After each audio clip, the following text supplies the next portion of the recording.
In the Muslim world, Friday is a day of prayer and often a day of protest.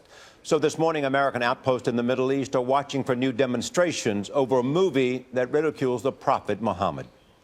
Protests have gone on in at least 10 nations since the first disturbances on Tuesday at the U.S. Embassy in Cairo, Egypt. Holly Williams is in Cairo this morning. Holly, good morning.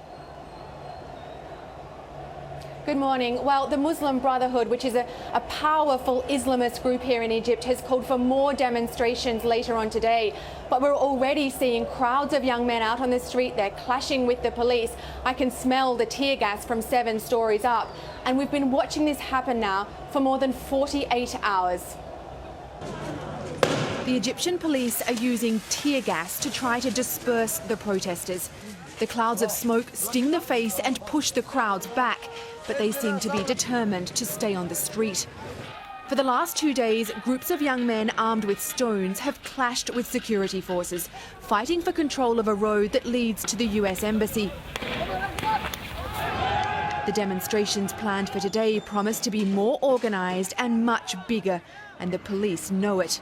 They've erected a 10-foot-high concrete barrier, blocking the way to the embassy.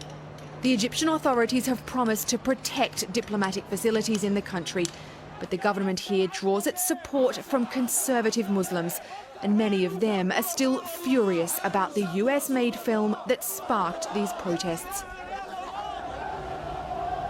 The Egyptian President Mohamed Morsi appeared on television this morning. He said that it's a Muslim's duty to protect foreign embassies. He knows that these protests are damaging for Egypt, but the president also draws his support from Islamist groups. And for that reason, he just can't afford to crack down on these demonstrations too hard.